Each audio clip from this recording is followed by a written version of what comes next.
Bonjour, bonsoir et bienvenue dans un nouvel épisode de la chaîne Agro-Eden. Nous parlerons agriculture tropicale essentiellement avec un focus sur l'Afrique.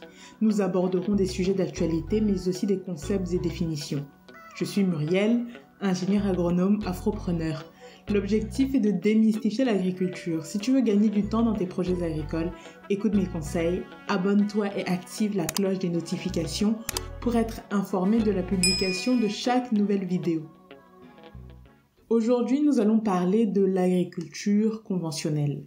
Qu'est-ce que c'est? Donc, pour faire très simple et être schématique, mais pour qu'on se comprenne vraiment bien, l'agriculture conventionnelle est une agriculture dans laquelle on utilise des produits chimiques. Ça va être des pesticides pour lutter contre les insectes, contre les maladies, contre des rongeurs, des ravageurs. Et en même temps, on va utiliser des engrais chimiques pour donner un peu plus de volume, en fait, donner un boost à nos plantes, à nos légumes, à nos fruits. Donc à celle-ci s'oppose l'agriculture naturelle ou l'agriculture biologique dans laquelle nous n'allons utiliser aucun de ces engrais chimiques ni pesticides chimiques. À la rigueur, ce sera plutôt des produits naturels qui seront utilisés. Mais bon, l'histoire de l'agriculture naturelle ou bien biologique n'est pas le sujet actuellement. Là, nous allons parler d'agriculture conventionnelle. Avant de rentrer dans le vif du sujet, je voudrais faire ce qu'on appelle un disclaimer en 3 points. Le premier, c'est que toutes les positions que je vais affirmer sont des positions personnelles. Deuxième chose, je suis conseillère agronome. Donc mon métier, le cœur de mon métier, c'est de conseiller autrui, conseiller les personnes qui ont besoin d'aide, qui ont besoin d'éclaircissement, de renseignements, d'informations. Donc ça veut dire que je peux conseiller autant des personnes qui sont dans le bio que des personnes qui sont dans le conventionnel. Seulement, j'ai une préférence pour l'agriculture biologique, point barre. Voilà, je préfère faire du bio plutôt que du conventionnel. Et je vais donc vous expliquer pourquoi. Le premier point, pourquoi je ne veux pas faire de l'agriculture conventionnelle, c'est par rapport à la santé humaine. La forte exposition aux produits chimiques, aux pesticides comme aux engrais chimiques. Juste un truc comme ça, est-ce que vous saviez que l'ammoniac qui est utilisé dans les engrais azotés a été utilisé pour fabriquer des explosifs pendant la Première Guerre mondiale? Et après la guerre, ils avaient beaucoup de... en fait, il leur restait des explosifs sur les bras et ils les ont recyclés en agriculture en les mettant dans les plantes. Et ils ont constaté que les plantes doublaient presque de volume. Voilà comment sont nés les engrais chimiques, tout simplement.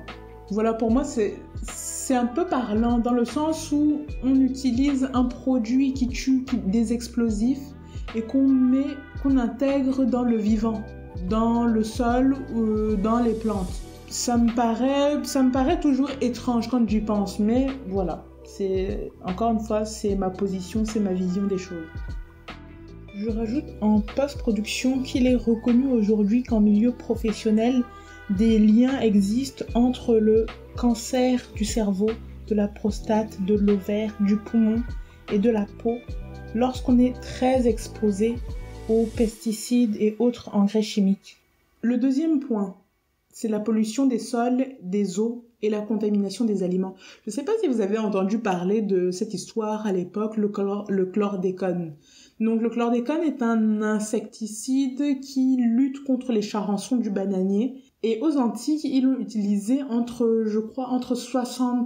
les années 70, je crois 73, jusqu'aux années 92. Donc pendant 20 ans, en fait, ils ont pulvérisé cet insecticide-là dans les bananiers aux Antilles. Ce qui a fait que, arrivé en 92, vers là, ils constatent que leurs sols contiennent des taux incroyables, en fait, de ce chlordécone. Idem pour les eaux. Donc forcément, les aliments ne peuvent plus être cultivés. Et je crois que c'est 35% des surfaces agricoles qui ont été condamnées au final. C'est pour ça, entre autres, que la Martinique importe beaucoup d'aliments. Je vais vous raconter une histoire, toujours par rapport aux aliments et la contamination avec les pesticides, etc. et engrais. Alors, c'était au Cameroun, donc j'étais déjà rentrée, je crois que c'était en 2021. Comme d'habitude, je vais au marché, j'achète mes légumes, j'achète mes fruits, etc. Et en fait, j'avais remarqué qu'il y avait des traces bleues sur mes poivrons et également sur ma pastèque. Et bon, je fais pas trop gaffe, je lave, puis bon, ça part, il n'y a pas de souci. Je me rappelle qu'un jour, je coupe mes légumes, je le coupe ça vraiment vite, j'avais faim, bref, fallait que je cuisine vite. Puis je mets dans ma casserole et en fait, à un moment, je regarde mes poivrons et je vois qu'ils ont encore des traces bleues. Je me dis, hey, c'est bizarre. Bref, je les ai ressortis, je les ai lavés, je les ai frottés. Puis bon, le bleu est parti. Et plus tard, dans l'année, toujours en 2021, je fais une visite de ferme.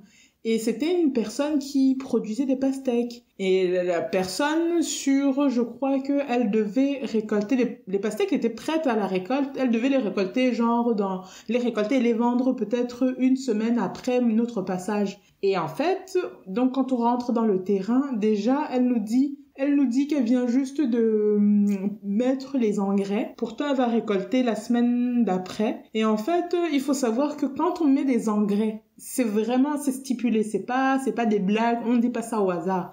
Quand on met des engrais ou bien quand on met des pesticides, il y a toujours un délai d'attente avant de récolter et de vendre. Et normalement, ce délai est d'au moins 3 semaines. Au moins 3 semaines. Or, la personne qui vendait ces produits venait de mettre des pesticides chimiques et allait les vendre une semaine après. Et devinez de quelle couleur... Non, c'était pas des pesticides. Autant pour moi, c'était pas des pesticides, c'était des engrais. Devinez de quelle couleur étaient ces engrais. Ils étaient bleus. Donc, en fait, quand je cuisinais mes poivrons, là, et que je voyais des traces bleues, en fait, c'était tout simplement des traces d'engrais. Et l'agriculteur n'avait pas pris soin de laver les traces d'engrais qu'il y a sur les poivrons, les lames n'ont pas pris aussi le temps de bien frotter, etc. Enfin bref. Donc, tout ça pour vous dire que faites attention quand vous mangez vos fruits, quand vous mangez vos légumes, frottez bien parce que des fois il reste des substances là-dessus. Ces substances vont dans votre corps. Je ne sais pas trop ce qui se passe à l'intérieur, mais bon, faites attention. Le troisième point que je voudrais aborder avec vous, c'est la dégradation des sols. L'agriculture conventionnelle dégrade les sols. Pourquoi? Ou à cause de quoi? Comment? Les pesticides, encore une fois. Les pesticides qui sont pulvérisés au sol sur les plantes tuent les micro-organismes. Or, il faut savoir que ces micro-organismes qui sont des petits insectes, qui sont des vers de terre aussi, décomposent la matière organique et la transforment en humus. L'humus est cette partie de terre qui est riche en éléments fertilisants ou du moins qui retient les éléments fertilisants. Et si on perd cet humus, on perd la fertilité de nos sols. Il faut bien le comprendre, c'est super important. Quatrième point, la vulnérabilité aux maladies et aux ravageurs.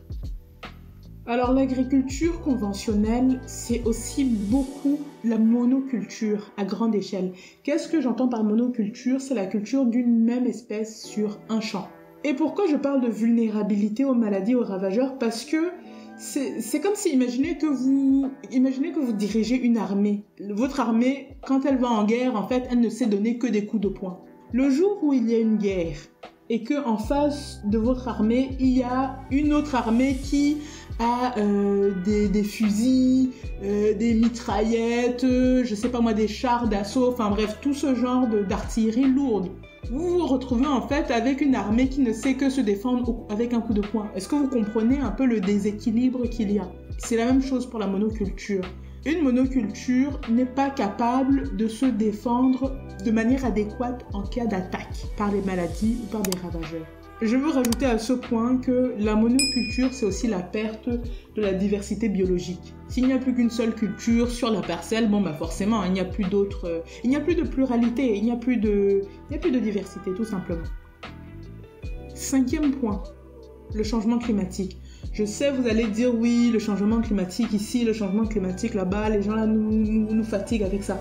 C'est vrai, mais c'est réel. C'est réel. Les agriculteurs du nord au sud font les frais du changement climatique. Nous-mêmes, au champ, on constate qu'il y a un dérèglement climatique. Une des raisons avancées, c'est notamment en agriculture conventionnelle, c'est la déforestation pour étendre les zones agricoles.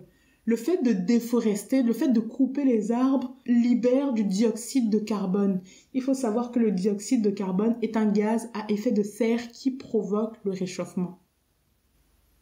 6e point, les conflits fonciers. Les pratiques agricoles intensives entraînent des conflits fonciers entre les petits agriculteurs et les gros agriculteurs, les grands exploitants agricoles qui veulent étendre leur surface, tout simplement.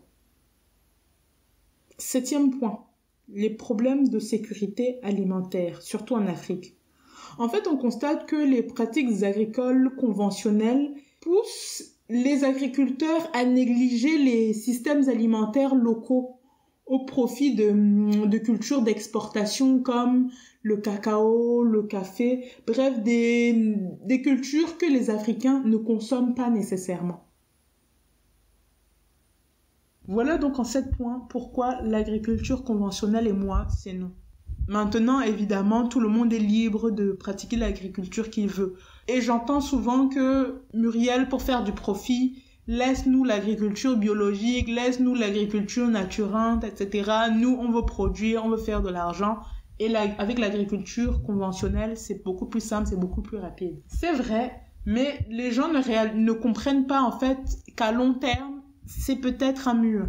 Exactement comme les Occidentaux qui sont en train de se prendre un mur aujourd'hui avec l'agriculture conventionnelle. Elle a ses limites. Elle a ses avantages aussi, ça je ne peux pas le nier.